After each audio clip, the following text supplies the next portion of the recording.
Welcome to the WWE Podcast, your place for the most passionate wrestling analysis on the web. Just turn Roman heel. What is WWE waiting for? When other wrestling podcasts put you to sleep, you can count on the WWE Podcast to keep you engaged and asking for more. I've been watching wrestling for over 20 years, and that was one of the best matches I've ever seen. This is unlike any other wrestling analysis. So without any further delay, let's get the show started right now.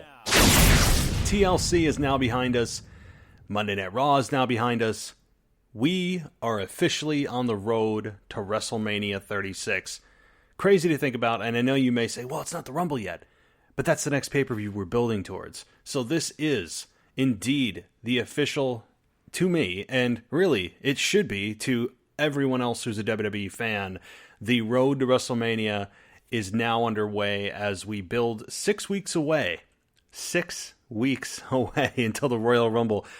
I know it seems like a long time away. I know it seems like it's an eternity away.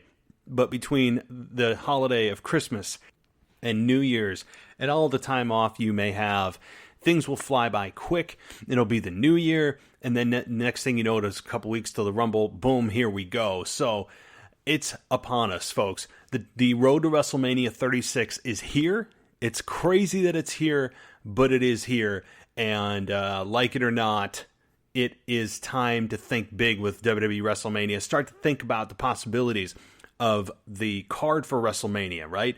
I know I'm getting a few pay-per-views ahead of myself, 3-4 months ahead of myself, really. But to be honest with you, this is when we shape the WrestleMania card. This is when things take shape right now. So I'm looking forward to WrestleMania 36. Still up in the air if I'm attending. I'm thinking about it, but some things I gotta work out. I'm not sure if I'll be in attendance. But of course, a lot of time to get to that point, and a lot of television, a lot of discussion, a lot of rumors, a lot of injuries possibly coming, a lot of people returning from injuries, rumors, legends returning. I mean, here we go, right? Here we go. So anyway, welcome to the show. Thank you guys for listening to the WWE Podcast, and I want to give you guys, those who are new, a special thank you for giving this a try. And many of you have said, I didn't know you existed. And hey, how do you know a show that's named the WWE Podcast doesn't exist? I came up with the simplest name possible thinking, oh my God, this is actually available. And here I am. And I also have a website at wwepodcast.com, if you didn't know that. And yes, I have an ad-free version of this show on patreon.com/WWE Podcast, where everything is ad-free and shout-outs, and you can come on the show. We can do a podcast together, all of the above. It's a pretty cool deal. So thank you guys for checking that out, and also on Twitter at the WWE Podcast. So I think I got all my plugs out of the way, right? I think I got everything out of the way. Let's jump into Monday Night Raw. Let's jump into TLC. And you know what? Maybe not in that particular order. I think what I'd like to do is just address some of the big ticket items and then get into the nitty-gritty detail of TLC and, of course, Monday Night Raw that took place last night in Des Moines, Iowa. So I think the first thing that comes to mind, and you know, I don't even know if there really is one that stands out above the rest, but having Daniel Bryan return, having him come back, and in the fashion that he did during the Bray Wyatt, or after, I should say, the Bray Wyatt-Miz match, which very interesting in and of itself. Not necessarily in a bad way, just kind of weird, that match. So we'll get to that, of course, in just a couple of minutes. But having Daniel Bryan return the way he did, the crowd completely embraced him upon his return. Having Daniel Bryan come back, having him get in a time machine, somehow, find the flux capacitor, get Doc Brown involved, and travel back in time and be able to turn back the clock 8 years or so to make him look like, he is now 21 years old again is absolutely amazing what a haircut can do. I'm a fan of it. It refreshes him instantly. We've seen the long beard, the long scraggly hair for a long time. We've seen the vegan Daniel Bryan. We've seen every iteration that I think we can with that look. And it instantly, I think, makes him young again. It's like he's brand new again. It's amazing. I'm a fan of it. I think the audience embraced it. The Yes Movement is back in full force. And I think that's a great thing as he goes into a long-term program with Bray Wyatt. This is clearly not over. This probably won't be over until after the Royal Rumble, which then would beg the question, is Daniel Bryan even going to be involved in the Royal Rumble? We've seen people do double duty. So if Daniel Bryan is indeed in a match at Royal Rumble with Bray Wyatt and loses the match, does that necessarily mean that he is going to not be involved in the Rumble? The answer is no. The answer is no. So we don't know. So just because he's involved in the match of the Royal Rumble match itself, if he's not involved in the Rumble match itself explicitly, don't count him out. But if they're going to have Roman Reigns win, I would think Daniel Bryan would want to be far away from that whole scenario a la 2015. So, again, the only issue I would take with that look, the Fiend was pulling out his hair, right? If the Fiend was pulling out his hair, I don't think that it would mean you just get a haircut and have no bald spots. I know I'm nitpicking. I get it. It was just a change of look. It was time to give Daniel Bryan's look a new coat of paint. I get it. And I'm all for it. And I think it was something I didn't even know I wanted, right? I don't think any of us were complaining about Daniel Bryan's look. And now we got it and we're like, I didn't even know I wanted that. But yeah, I'm on board.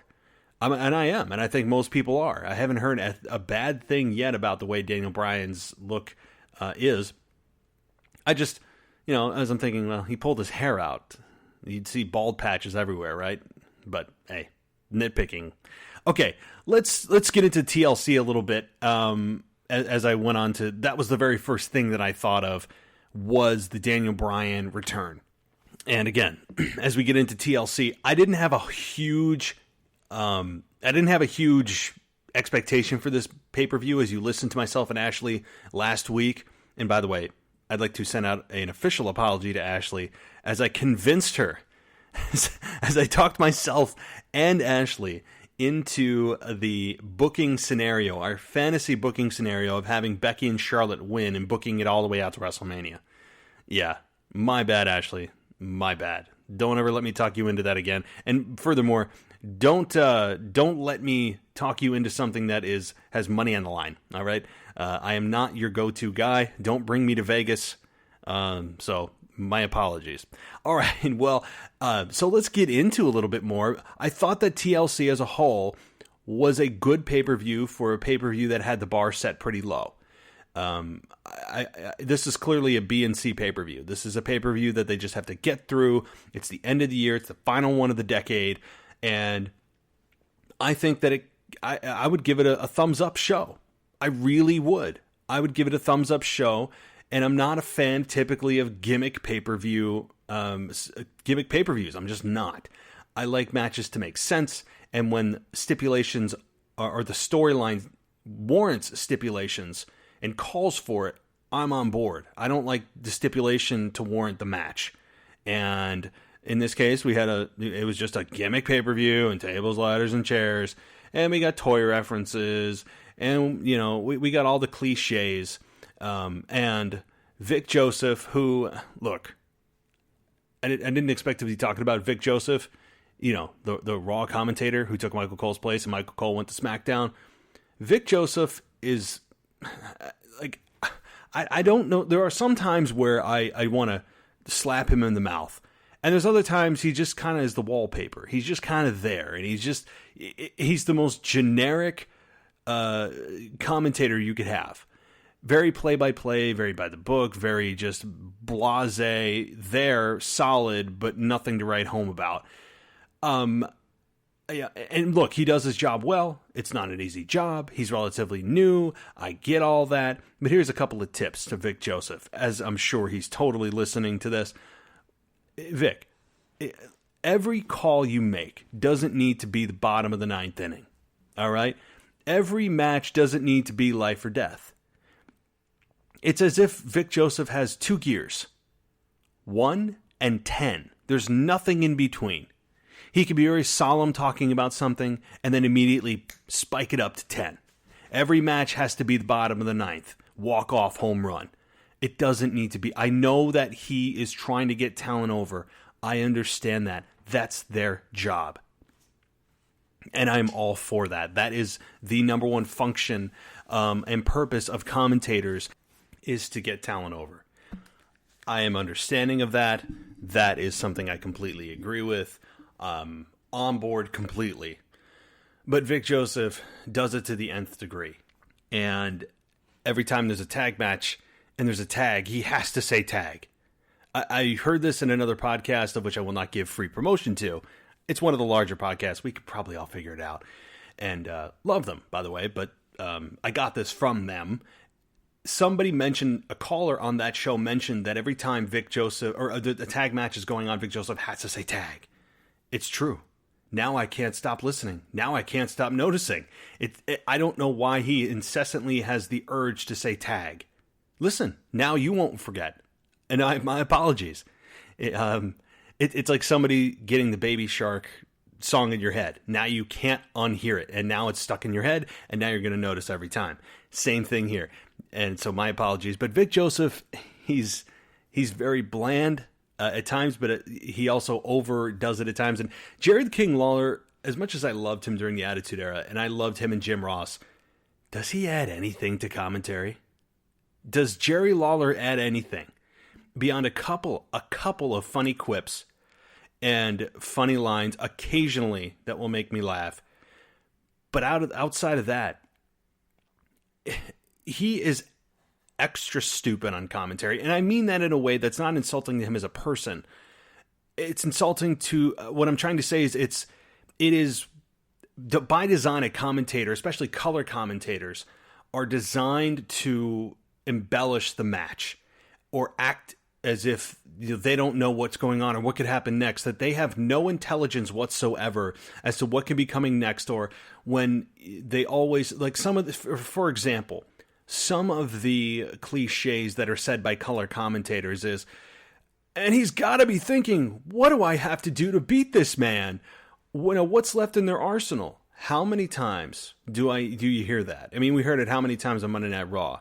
Or you have a non-finished maneuver be applied to someone's opponent, and you have Jerry Lawler, the color commentator, saying, that's got to be it. How did he kick out? Well, Jerry, you've been around the business 40 years, and if a finishing maneuver doesn't happen 99 times out of 100, that match is not going to end. It's just almost insulting to the audience listening. It makes you feel stupid sometimes for listening to commentators that are actually of less intelligence than you when it comes to understanding wrestling and how storylines work. And they're a part of the story, so they can't be above the story and be smarter than the story. I understand that. They can't break the fourth wall in that sense. But there comes a time where it just makes me feel stupid, or it makes me go, who do they think that they're talking to here? Right? They just take it and take it to the max. I don't know. And sometimes another thing, and then I promise I'll get into the details of TLC, which I actually have a match that blew me away. Loved it, and I'll talk about that. Buddy Murphy and Aleister Black, loved it, and I will get to that. Whenever there is a actual finish of the match, and the announcer knows it's the true finish of the match, they will start to go into their, and Michael Cole's guilty of this too, they'll go into their victory phrase. What do I mean by that? If, say for instance, AJ Styles retains his United States Championship against Rey Mysterio next week, which is a match that's actually going to happen, and AJ hits his actual finish, which is going to truly end the match, what the announcer will say is, and AJ Styles retains his WWE Championship. But the key is, that phrase in and of itself is started before the count even starts. If the like, in other words, say AJ hits his finisher, goes for the cover. The second he goes for the cover, the announcers go into their victory phrase instead of pausing to wait to see what the count is. This is something I've noticed forever. They already know what they want to say, and instead of acting like they don't know if it's going to be the finish, they go immediately into their victory phrase, whatever that may be. Notice it. Now, has anyone noticed this? Please tell. Am I going crazy? Michael Cole is especially guilty of this. And Vic Joseph, obviously, Mr. 1 or 10, Mr. El Generico on commentary, is guilty of it as well. But anyway, it's almost as if Vic Joseph doesn't even have a voice of his own. He's just kind of, he sounds exactly like Michael Cole, and maybe that's how they're all directed to sound based on what's ever being yelled in their ear. So maybe that's not a fault of Vic Joseph. Maybe that's a fault of production for making him sound like Michael Cole. In other words, what Vic Joseph says on Raw doesn't sound like him. As a unique commentator bringing his own perspective and point of view to the show, it sounds like it could be anybody saying this.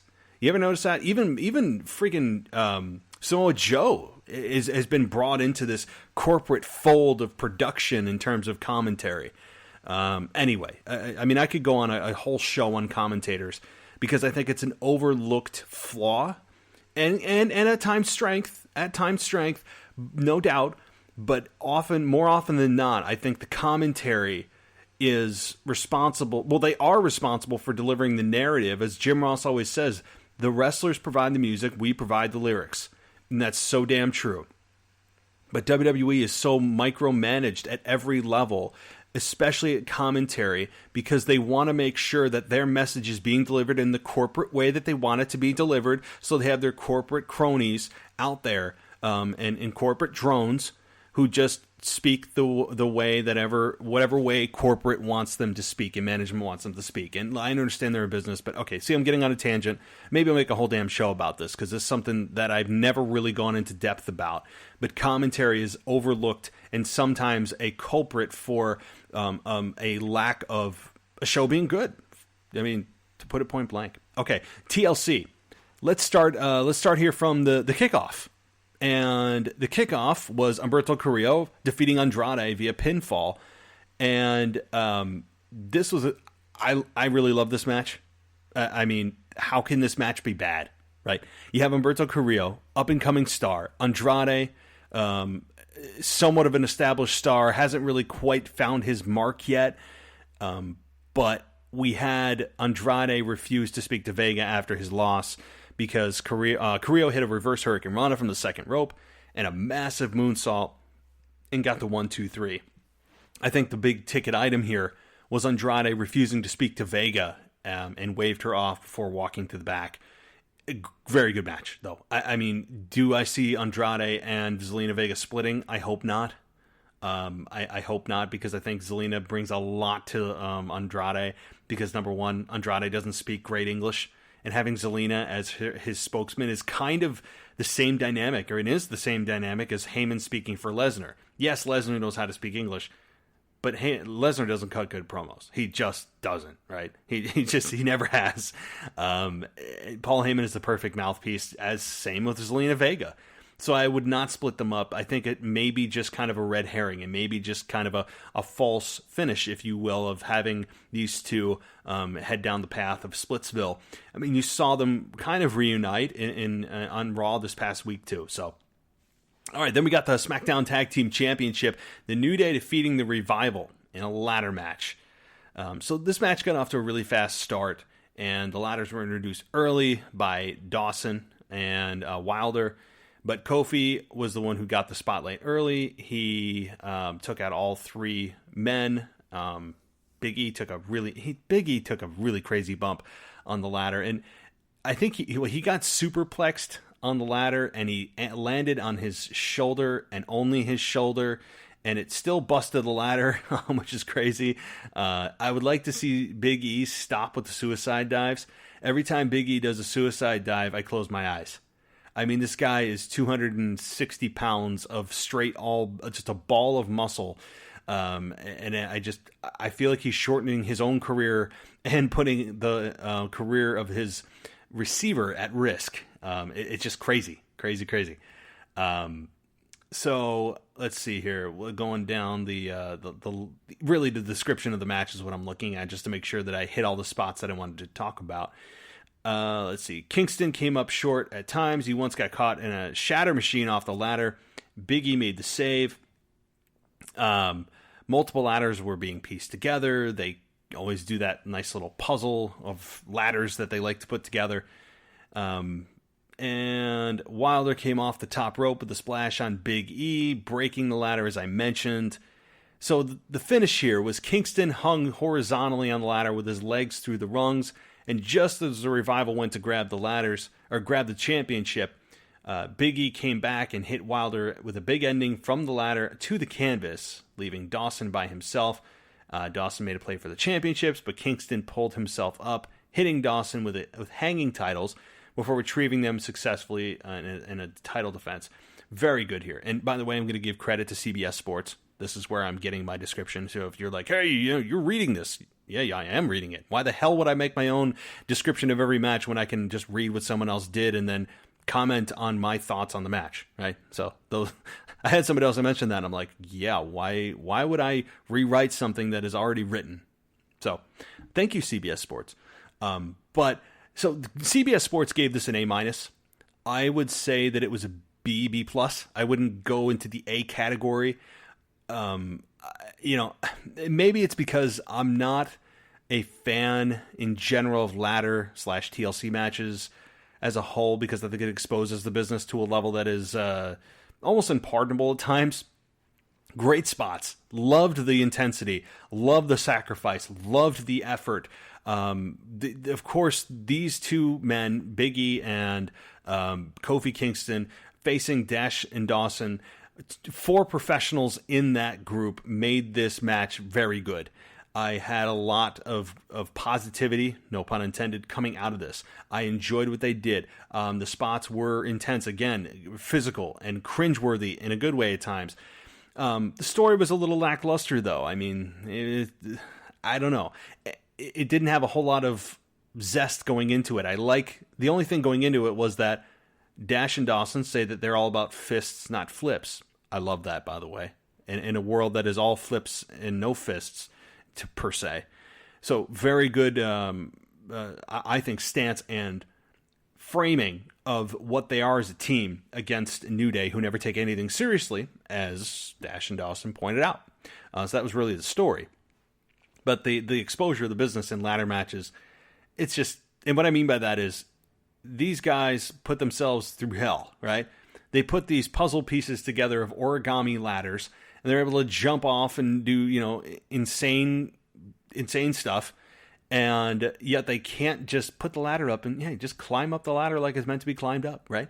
They suddenly lose the ability. Their brain just shuts down whenever they try to put one foot in front of the other and just kind of slide up just step up the ladder and grab championships. Or there's moments when there is clearly everyone down, and the person who is standing in the ring decides to just inflict more damage instead of just, winning the damn match. I mean, I don't know. That's why I'm not a big fan of these matches, because it's an overexposure of the business. I mean, that's just what it is. All right, Aleister Black and Buddy Murphy, the match of the effing night. This was a match that I had said on the preview show. If you listened to my prediction show with Ashley last week, I said that this match is probably going to get 10 minutes or less, but it could be the match of the night. It could be a sleeper. Well, that's exactly what it was, and they got more than 10 minutes. I loved it. These two, I loved it from the very beginning, with the psychology of Buddy Murphy sitting in the ring, only to meet Aleister Black, who also came up and sat in the middle of the ring just staring at each other. It was, from that moment, these two put on a clinic. And I love the pacing. Yes, it's the 2019 version of pro wrestling is sped up, times 4, and it's all about flips and flops and 720 splashes and spots. But these two have a chemistry, and they work so snug. You can't see through their work. The way that they hit each other, there's got to be bumps and bruises on these guys. With everyone, of course, but it was nice, number one, to not have a match that had weapons in it. It was nice to have a straight up wrestling match. So that was also a positive that I think may be overlooked here, is that there were no weapons. Thank the Lord, this was a straight up singles match, and it was great. Plus, you had Black get his nose busted, and that wasn't obviously on purpose, so the blood added to the drama. I miss blood in instances. I mean, occasionally, Vince McMahon likes to call AEW the Blood and Guts Company, or the Blood and Guts Wrestling Company, whatever. And I love Cody Rhodes' response of saying this business was built on blood and guts. And furthermore, you had your highest financial success years during when you were considered a blood and guts company. So that Vince McMahon theology is immediately debunked and shot down as he tries to frame that as an insult to AEW. But my point about the blood here, when it's unintentional and there's a match that is also kicking ass, it can be a blessing. I mean, we saw it here, of course. We've seen it a couple other times. Charlotte likes to have the obligatory lip busting every match. I swear to God, Charlotte just can't help but get busted open every match with her mouth. I don't know if her teeth hit her lips, or if she bites her tongue, or if her opponent just cracks her in the mouth. And I don't know what it is, but Charlotte is bleeding 7 times out of 10 in her matches. I just don't know what it is. So anyway, but it also happened most famously to me at WrestleMania 31 with Roman and Brock, and many people think that was a blade job, but apparently it was the hard way. So anyway, when it happens, it's beautiful, I think. And just some really stiff kicks. Having the kicks to the head were just brutal, and it was a hard-hitting match, no question. The only critique I could say is to lay off the kicks to the head. As far as believability, if you make them look good and they're safe, fine. But my problem is that there were so many kicks to the head. It takes you out of the moment. It takes you out of the realm of watching wrestling and going, yeah, he'd be dead. Or, yeah, he's got a severe concussion, put him in the hospital. I mean, it happens so much, and that would be the only critique, is lay off the incessant kicks to the head that are rarely even sold, much less end a match. Black Mass, the way it's delivered, should end a match. But you had Buddy Murphy kicking Aleister Black in the face 5 or 6 times as he was being draped over the turnbuckle, and he was okay. I mean, so that would be my only critique. Gotta have a critique, because I want this business to be good. I want it to be believable. That's the kind of stuff, when you do it in excess like that, takes me out of it a bit. But effort all around. Out of 5, I'd give this match a 4 out of 5. Great match. You could learn. Younger guys could learn a lot from this, I think. So I hope to see these two again. All right, moving on here. We had, after that, the Raw Tag Team Championship, the Viking Raiders versus the OC. It ends in double countout to the WWE Universe. Oh God, it makes me want to punch myself in the face every time I use that phrase. It's just so corporate. It's awful. But it ended in a double countout. I'm fine with that finish. You know why I'm fine with that finish? Because it's a finish that is, number one, it is a finish that's there to continue a story. It's there so that if you want this program to continue and not have one side or the other get an actual clean win, that's what you do. I'm fine with it. It just says this story is to be continued.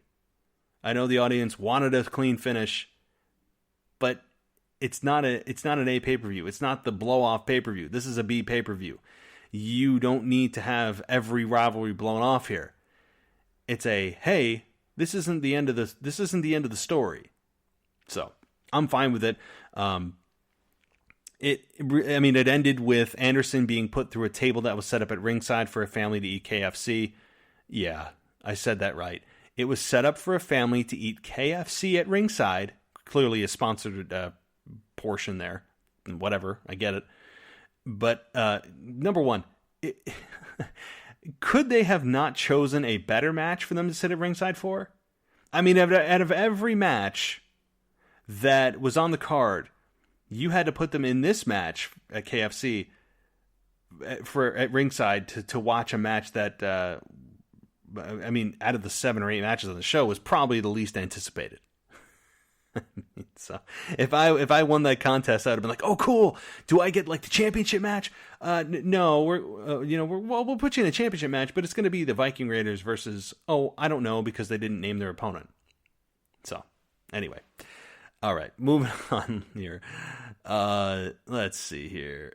King Corbin defeats Roman Reigns via pinfall in a TLC match. So yeah, I picked this wrong. And I picked it wrong, but I didn't pick it wrong for the wrong reason. I picked the logic of me picking the match of Roman winning was to make him look strong. He's being framed as being built. He's in a position now to be built towards WrestleMania to probably face the Fiend. And I figured a win here would right the ship for Roman Reigns and put him on course for Bray Wyatt. Which, LOL, if the WWE thinks he's going to get cheered against Bray Wyatt. Just seriously, LOL. King Corbin, though, defeats Roman Reigns. And yes, he needed everything in his arsenal, every man at his disposal.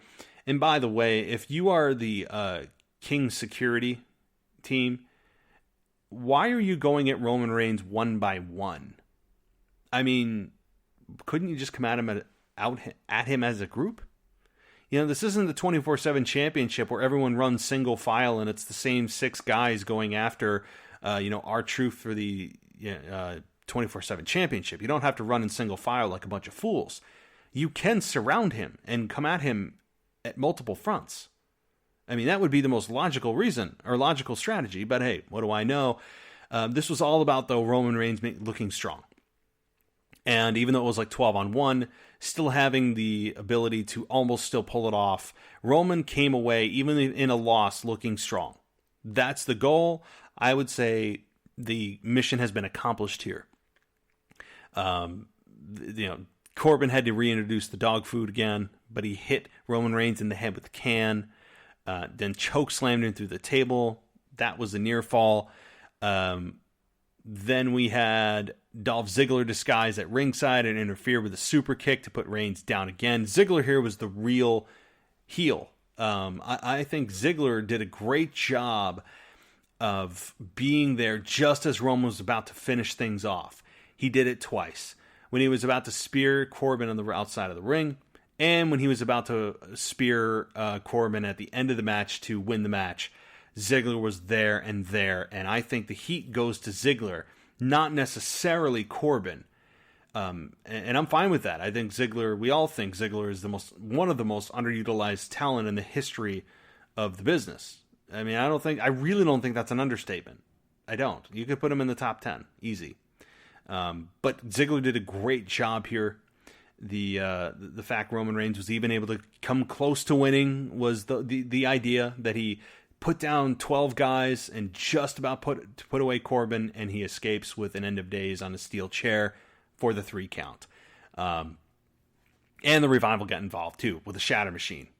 So there's a lot here that was against Roman, and having him lose, I'm fine with the loss. Again, if the mission and the purpose is to get him to WrestleMania to face the Fiend and make him credible and make him believable that he could defeat the Fiend, this is the way you do it, even in a loss. Because Roman Reigns, while he's valued by the company and is still their number 1 guy, even if he doesn't have the championship, Baron Corbin is in their sights too. Baron Corbin is their top heel, arguably. I mean, he has been shot to the top of the heel food chain with him winning the King of the Ring. I'm glad that they are still working off of that. I said with this tournament and when they did it in the summertime, they need to make this feel important, and they need to have whoever wins take it and run with it, well, that's exactly what they've done. And it's tailor-made for a heel, and Corbin has won it, and he has ran with it, and I'm fine with it. Booker T was probably the best example of somebody transforming their career into a great heel and refreshing his career with that win. Baron Corbin, you could say he has go-away heat. I've said it, and the more I think about it, isn't go-away heat still heat? I mean, you could argue, well, he's a channel changer, but do you really change the channel when Corbin comes on, or do you still stick around and want to see who's going to come out and kick his ass? I'd venture to say it's the latter. So I'd say that, I mean, the match was good. I wouldn't write anything home, but I mean, I'd give it a 2.5 out of 5 stars. It was okay. It was okay. Maybe, maybe closer to 3 stars, but I don't know. It wasn't anything special, and I didn't expect it to be. This was all about the single notion to make Roman look strong, and Corbin, for that matter, of getting a victory. I mean, they're trying to protect Corbin too, right? Because Corbin is an investment. They've put a lot of time and effort behind Corbin. So, Wyatt defeating The Miz via pinfall in a non-title match. So, I didn't really know what to expect here. I don't think any of us did. Having Bray Wyatt, not The Fiend, but Bray Wyatt come out to the Firefly Funhouse music. It was very interesting. It's very hard to dislike this guy. He's got so much charisma. He oozes charisma. He's got a great on-screen presence. The audience has yet to have seen that version of Bray Wyatt live. They haven't seen him live yet. He comes out. I think the crowd was, 99% in favor of Wyatt. They didn't boo The Miz per se. They just kind of were quiet, or there would be light cheering for The Miz. They are trying everything that they can, WWE, to frame the Bray Wyatt or the Fiend as a heel. How do I know this? What is the most dastardly thing you can do? Go after a man's family and his children. That I can't think of anything more vile in a PG environment than going after a man's family. So, given that, that's a pretty strong indicator they are trying everything that they can to say, hey, dislike this guy, he's a bad guy. The Miz is standing up for his family and being a man and protecting his family. There's nothing more you can do. So, if that doesn't get the fans to turn on Wyatt, good luck. That's why I said LOL. Good effing luck. It's not going to happen. It's not going to happen, and it particularly will not happen against Roman Reigns. I'm telling you. Could it happen in time with the right opponent, maybe against The Undertaker? I don't even know then. I really don't. All right, but we got this match, and we had the Bray Wyatt almost get no offense in. I mean, it felt like he only got a few moves in and ended up winning. But The Miz threw everything he could at him, right? Hit skull-crushing finale. Hit him with knees and punches and everything you could think of. Even ended up trying to, or perceivably, dislocated Bray Wyatt's shoulder. Bray Wyatt was screaming, "Do it!" I mean, and almost smiling during it. I'm fine with this. I think this was great. Wyatt eventually hit Miz with a Sister Abigail on the floor. He avoided a count out at this point. And then we had him have Wyatt hit another Sister Abigail for the finish. So Wyatt ends up winning. And then The Fiend appears on the Titantron after the conclusion of the match. And Wyatt saw his own alter ego on the screen and pulled out a mallet from under the ring. What I would have liked to have seen here, before I go further, is having The Fiend act as if he's actually not Bray Wyatt. What I mean by that is have some video of The Fiend moving around or saying something. He was just a frozen picture. But it would have been pretty cool to see that alter ego taken even further, that he is that much more separate from the Bray Wyatt character of the fun-loving but kind of evil, sadistic children's show host. So, the other thing is, I expected some kind of transformation during this, where The Miz would end up infuriating Bray Wyatt and the lights would go out and boom, the Fiend appears, or he transforms into the Fiend. Kind of like, a la Hulk. Not Hulk Hogan, but the Hulk.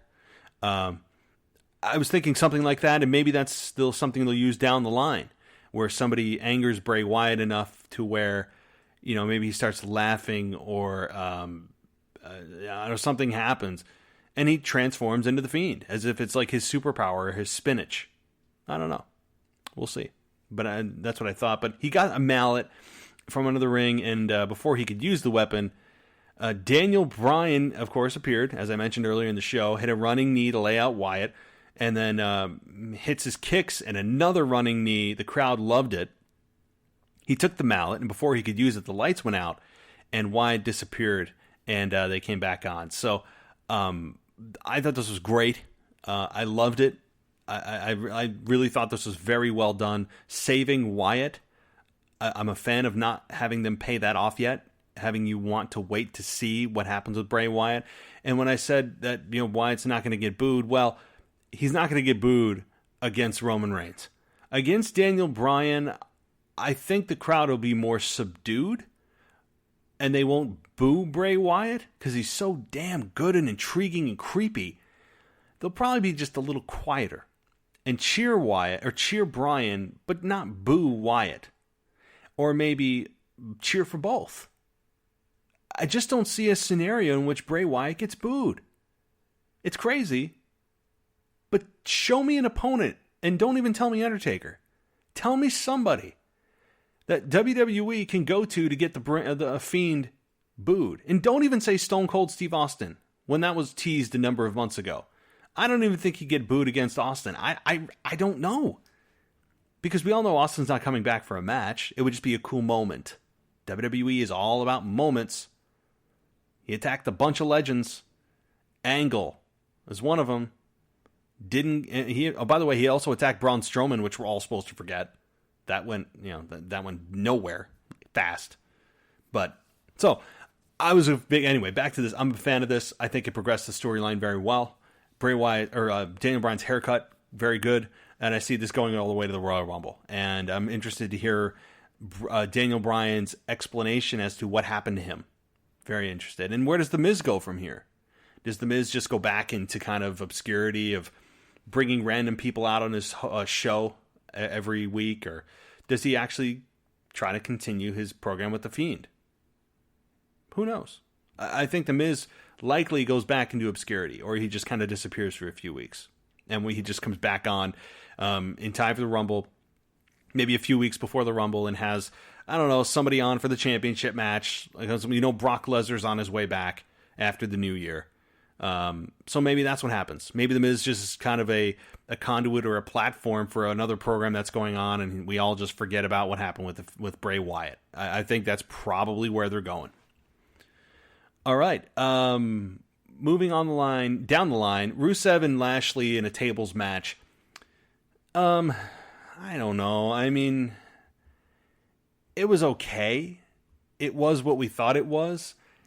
Having them follow the Bray Wyatt and Miz and Bryan segment was also kind of a bit of a letdown, or a just bad luck in positioning for this match. It was okay. It ended up being Lana who cost Rusev.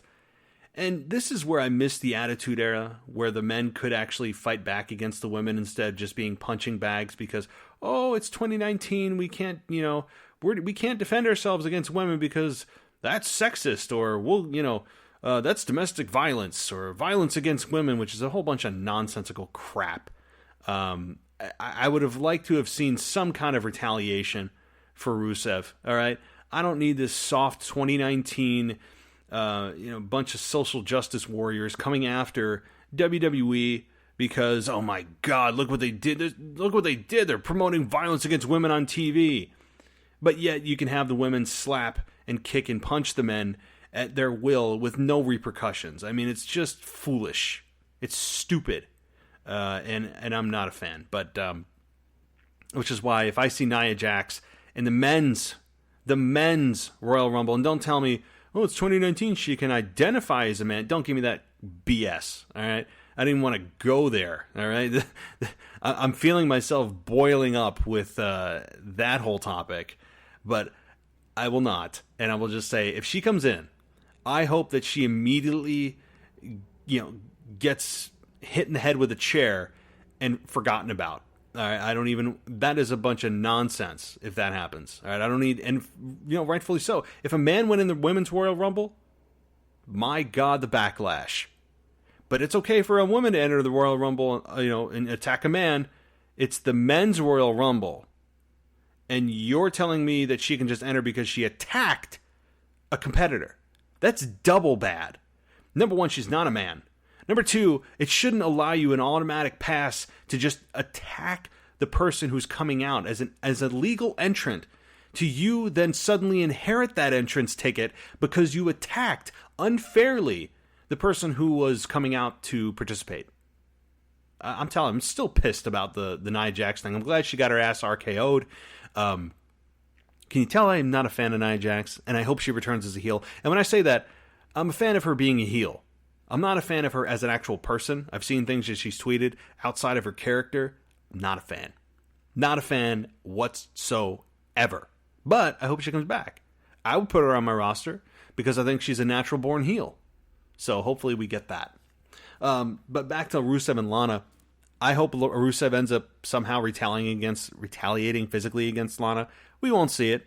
You know why? Because it's 2019 and we're in a PG environment of which everyone is soft, and it won't happen. But that would be how I would book it. This clearly is a program that is continuing, I think, with Lashley winning. So, all right. Women's Tag Team Championship. Kabuki Warriors defeat Becky Lynch and Charlotte to retain the championship. The Women's Tag Team Championships in a TLC match. Again, sorry, Ashley. The Women's Tag Team Championships have never felt more important. I think that's something that we're all overlooking. It's something I overlooked. The Women's Tag Team Championships have really, really been elevated here. Because look at who's competing for them. For the top women in WWE. That is, to me, the biggest benefactor of all this. Are the belts themselves, the championships. What people are here for. So, I liked that. I liked that the Women's Tag Team Championships have been elevated. That's the goal. That was great. That was accomplished. Now, on to the match. Apparently, well, not apparently, it is true that Kairi Sane is injured. We don't know the extent of her injury. I'm assuming it's a concussion. I will say the effort on all four women's part here was astounding. They main evented the pay-per-view, also elevating the championship. They ended up main eventing the show, even though they weren't the last thing on the show, which I'll get to too. And this is... let me just pause. I feel something boiling up, but I will pause and talk about this match. All four women, the effort that they exerted and showed was commendable, outstanding. You can bet your ass that all four women rolled out of bed in the morning and went, oh my God, and are feeling it and probably going to feel it for weeks. They tore it up in terms of putting it on the line. Physical, brutal. Some of the bumps they took were just crazy, right? With the ladder, everything else that went into it. I would say that there was a moment in which Charlotte could have won the championship or won it, and she just stood there and decided to come back out and attack Asuka or whatever. This is where the unbelievability comes in, where you have the opportunity, you're right there, you're a world class athlete, but I just kind of forget how do I step on a ladder again? How do I climb up? Is it left right or left right left? I can't remember. Let me just take my time. It feels like that's what's going through their brain. And I don't want to feel that way. I feel stupid. But I'm just maybe give up on the logic and believability of ladder matches. But I love this match in terms of the effort, the sacrifice they put their bodies through. That is what I appreciate about this match. And I would commend all four women. Hats off. I couldn't do it. Brutal, and they laid it all out there. by the same token, or the other side of the coin, whatever phraseology you want to use. It's late, guys. I'm very tired. It's also all about the spots. This is, again, one of the big issues I have with 2019 and everyone's definition of what a great match is in 2019. It's not just also about the 450 splashes and all that I, consistently talk about. It is also too often about spots and violence in terms of, oh my God, look what he or she did with the ladder. Oh my God, look what they did with the chair. This is where the gimmick of the pay-per-view works against the main event. Because we've already seen tables, ladders, and chairs throughout the show. Well, with the exception of a few matches, of course. And the flow of this match didn't seem to have a flow. It was just kind of, let me beat on you, you beat on me. I'm going to do a cool spot, I'll come back, I'll do a cool spot to you. It didn't have an ebb and flow to it. It just kind of felt like random violence. It didn't have a heartbeat to me. They seemed more focused on doing cool stuff with the weapons rather than trying to beat their opponent for the championship and be able to climb up and get the belts and walk out champions.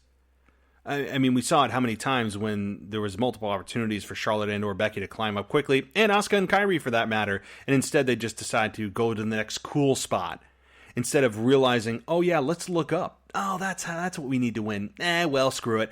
We just want to make sure the fans are entertained. I mean, that's what it felt like at times. I want to feel like you want to win. I don't want to feel like you need to make sure you entertain me. Okay? That by you transparently, explicitly trying to entertain me, I will be less entertained because I am now self-aware that you're trying to entertain me. Does that make sense? John Cena is famous for this. How many times after the show he would come out? I mean, there's video of this all over the place. He'd come out and say, did we entertain you tonight? What, are you a circus leader? Are you Barnum and Bailey? Are you going to come out and, take a bow like you're the Trans-Siberian Orchestra? What are you doing? I don't need this kind of stuff. Have a little bit of sanctity left in the protecting the business, for God's sakes. So this match, while again, I applaud the physicality, I applaud the effort. All women involved kicked ass. The psychology and storytelling of this match was not good. And I know that I'm looking at CBS Sports, they gave it a B+. I wouldn't. I'd give it a C+. Because it didn't feel like it had any kind of heartbeat to it. It didn't have any congruity. It was just random spots everywhere, and let's see what the most crazy stuff we can do, let's just do it. And they were trying to top everything by doing more stuff with the weapons. I don't know. How about you just tell a good story? The weapons should be there as a side note, not as the main event of your story. I don't know. So that's how I felt about this match. More people like this match, a lot more people like this match more than I did. I just felt it was a little bit sloppy in terms of storytelling. And you could say, well, that's the nature of the match. That's what TLC matches are. But they don't have to be. They don't have to be.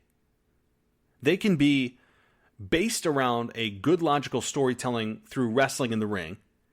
And when it's time to it makes sense to go outside the ring and level up the next part of the story, that's what you do. It was just all over the damn place. So that's the only issue I took with it. So, again, Kairi Sane and Asuka retain.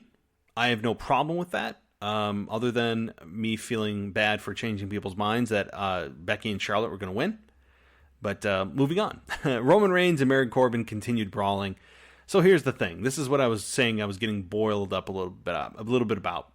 Roman Reigns and Baron Corbin continued to brawl before this match and after this match. And this is what I'm talking about. With Roman Reigns and people talking about, oh, he's not the focus of the company, he hasn't had the championship. Right. He hasn't held a major championship in a while. But what is the lasting image of the show? Yeah. Roman Reigns battling Baron Corbin. And yeah, we had a bunch of other guys in there, and fine. But the focal point, Roman effing Reigns. This is what I say. When people tell me that he's not the focus, I laugh. He hasn't been the focus, he hasn't held the belt. Have you watched the show? Who's the guy that is built and woven through the show in terms of story? What is the very last image of the show? This is exactly what they did during Kofi Kingston's reign for 6 months on SmackDown. Even if Kofi Kingston would main event the show with a match, oftentimes he didn't even do that, but when he did, guess who still had 2 minutes left at the end of the show to make sure that Roman Reigns was the lasting face on that show? Yeah. Think about it. So, all right. Well, that's TLC in a nutshell. Getting to Monday Night Raw in Des Moines, Iowa, we had I think, a decent show. I really loved the progression of Seth Rollins and AOP. I think that they progressed nicely. I like where AOP and Seth Rollins are headed. Bravo. I like that Kevin Owens wasn't there Monday night. I like that. Seth Rollins came out. He kicked off the show. He came in the ring and gets on the mic and says the AOP are the first people here to be on the right side of history. He invites them out and talks about the WWE fans. Not saying universe. I just can't bring myself to do that. Turning on him, and that being a leader isn't about being popular. It's about making progress. He's also a visionary that he says he is, and he says what happened to Owens last week was a tragedy, but he did it to himself, and he became an example. Seth says that he's going to lay some truth on us right now. He is a leader, and he will lead the new generation into 2020. And if he has to drag you and kicking and screaming to impose his will, he will. And if you resist, the AOP will enforce Seth's will. So you talk about a dictatorship. Here's one right here. I mean, this is Seth Rollins being a dictator, a self-appointed dictator, thinking he is the leader of the locker room, that he is the visionary. I like it. I'm fine with it. And AOP continue to shine. They have a great presence without saying a word. I loved it. And they apologize in advance for what they're going to do tonight, and they leave. No Kevin Owens, as I said, either, which was surprising, but I'm fine with it.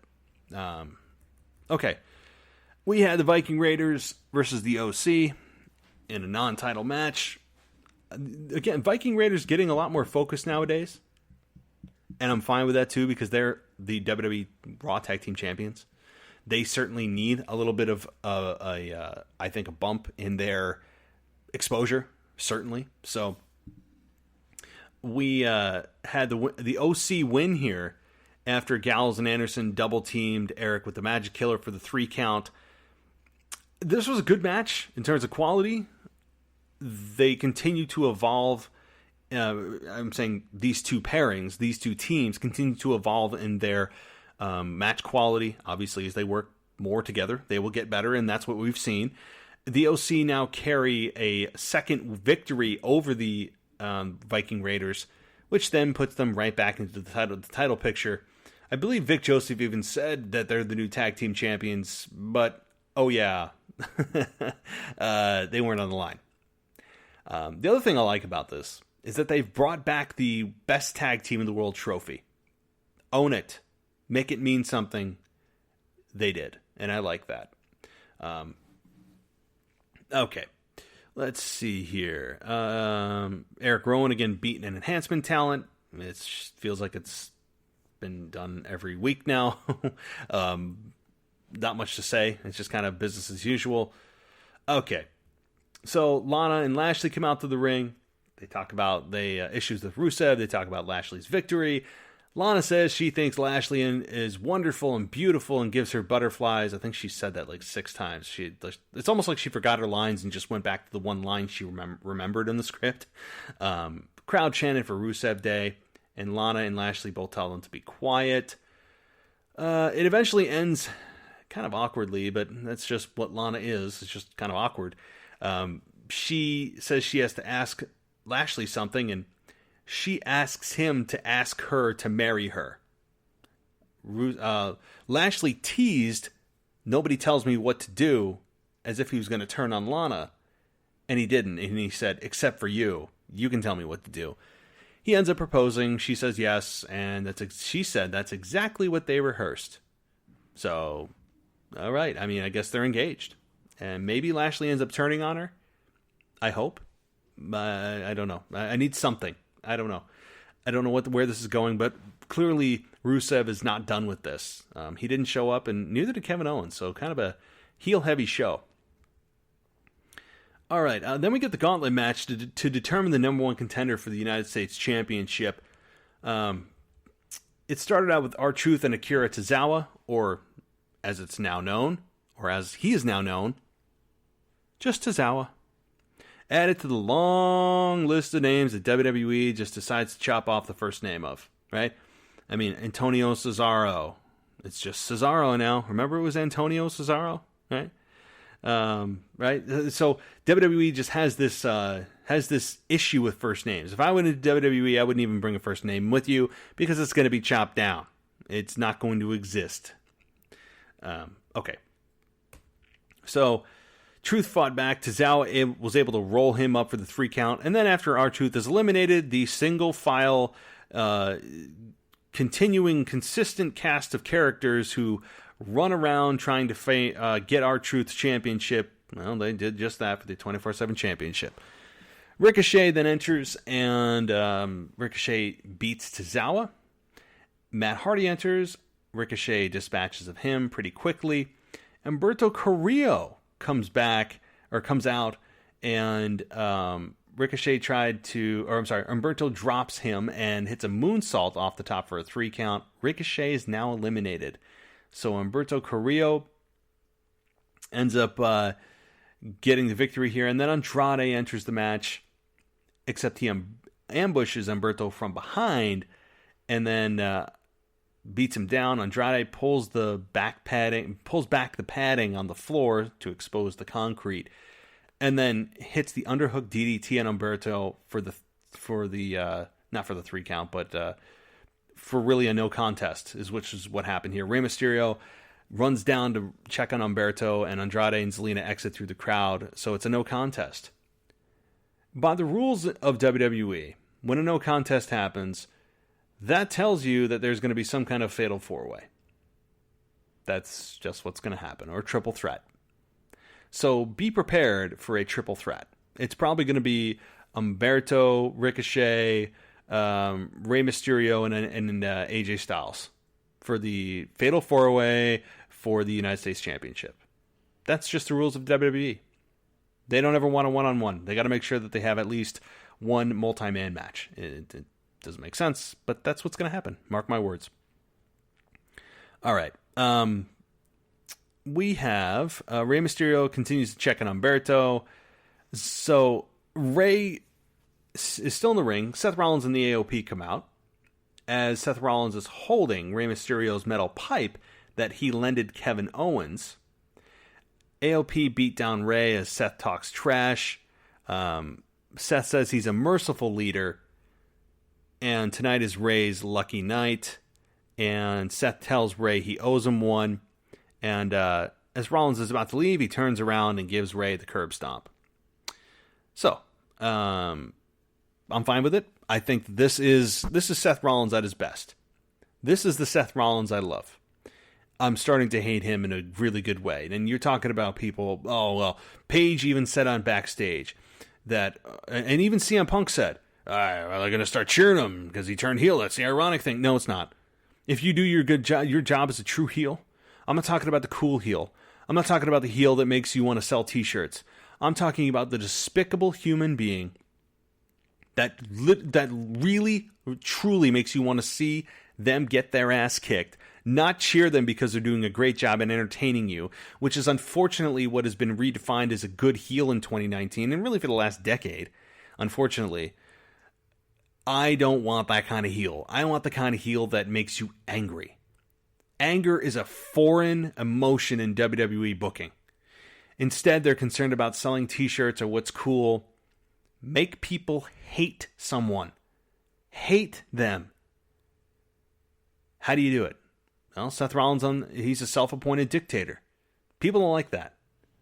I can tell you people will not like that. People will not cheer for Seth Rollins. Did we hear that this week? A little bit when he came out, but who doesn't get a decent reaction when they first come out because the crowd's fresh? But as he beat down beat down Rey Mysterio, no, he didn't. I don't think WWE has to worry about him getting cheered because it's a cool, ironic thing to do. No. I don't know who brought up that nonsensical, corporate brainwashed jargon.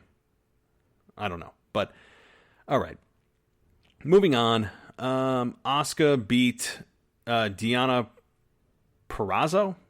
I don't even know what to mention about that. Asuka just won. It was another squash match, of which WWE has been implementing a lot of lately, namely with not just Asuka, but Eric Rowan, Aleister Black. I mean, so they're bringing it back, and I'm fine with it. Whatever. Just got Asuka on the show. Becky got a sit-down interview and talks about her match against the Kabuki Warriors at TLC, and that she's handling her loss by looking at things honestly. And knows that people say Asuka is the best, and Becky say Asuka is the one person that she hasn't been able to beat, but she's going to change that, which is true. It's true. I mean, Asuka beat her a couple of pay-per-views before WrestleMania last year. Made no sense. 0, by the way. None. But that's fine. I'm fine with a singles program with her and Asuka. I think that has that has legs, certainly. So bring it on.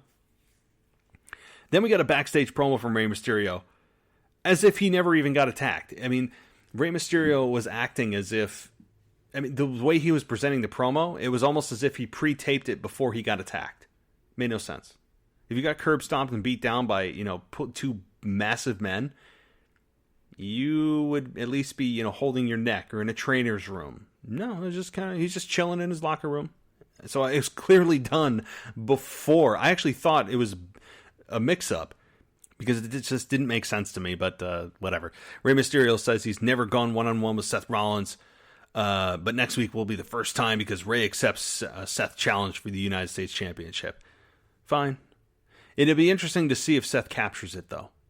Because I could see Seth capturing that United States Championship and holding it with the AOP guarding it. I wouldn't put it past him. This may not be a bad time to drop the belt.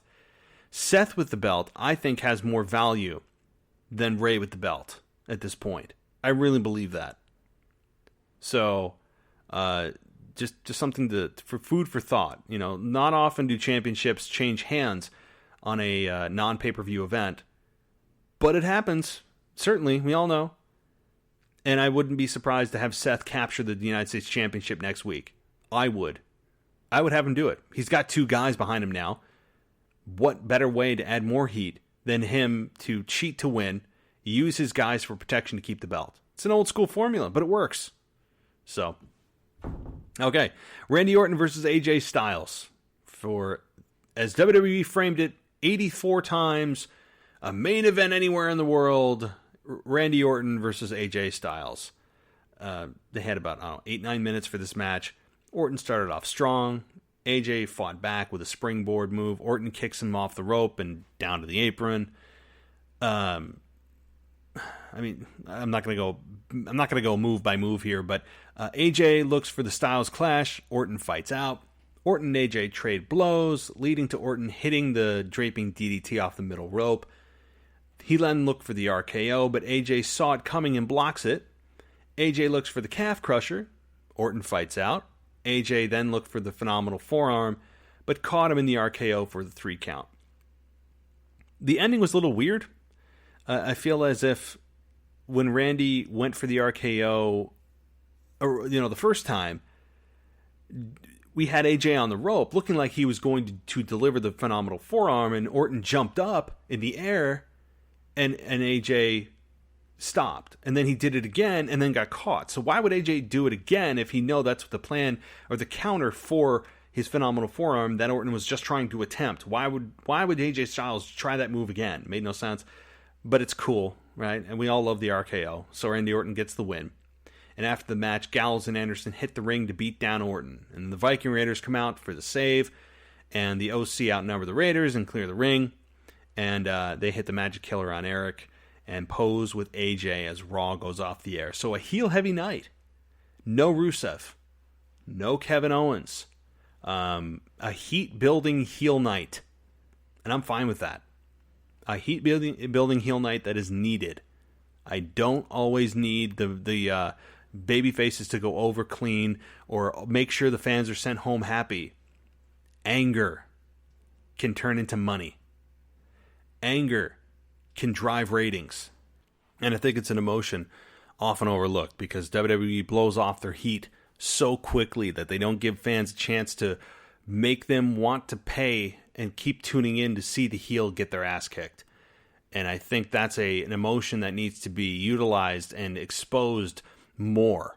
And I don't believe in the philosophy of bringing smiles to people's faces. Right? It's such a it's such a soft, just I don't know. It makes me cringe as a wrestling fan hearing the company I love talk how soft they are of making sure that, you know, they're this charity-loving, smiles on people's faces, management running from their own identity company, right? So, anyway, I'm starting to get on another tangent, but overall, I like the progress of WWE over the last week. I think that TLC was a solid show. Raw continued to build heels, and we're on the road to WrestleMania, folks. As I said in the open, we are on the road to WrestleMania despite what WWE may tell you of Royal Rumble is the official kickoff, and when the pay-per-view starts, it's the kickoff of the road to WrestleMania. But right now, this is what's building to that road. So, I guess you could say we're on the side road to WrestleMania. I don't know, whatever analogy you want to use. Right now is when we need to be thinking, what could happen at Mania? What or who could be there? Start thinking. We got time. But right now is when things begin. So, guys, thank you again so much for joining me. This is the WWE Podcast. It's going to be a 6-show-a-week deal if you haven't joined me before. Tomorrow will be Wrestling Nostalgia, and then Thursday and Friday will be AEW and NXT reviews, and Saturday is, of course, the going to be the WWE Week in Review. So, looking forward to that. And then Christmas week, maybe a little bit altered next week. I'll have to give you guys a heads up, obviously, with all the holidays and traveling and everything else going on. It may be a little bit of a lighter week in terms of delivery, but I will have to see and talk with my co-hosts and everything else. But if not, maybe I'll throw up some retro shows. Maybe in its place, I'll give you guys some old shows or old wrestling nostalgia shows that you may have not heard before. And that will maybe, we'll see. But I'll give you guys more info as we get closer. Get your shopping done. Don't be me. Don't do it last minute. And I will be talking to you guys very soon. I'll be discussing Wrestling Nostalgia with you guys tomorrow. Very excited for that as well. One of my favorite shows of the week. Head on over to patreon.com/WWE Podcast if you want yourself an ad-free experience, as well as a couple of blogs that no one has seen unless you're a patron. And working on getting video up there as well, and coming on the show, shout-outs, everything else like that. So, guys, thanks so much for joining me. I'll talk to you next time.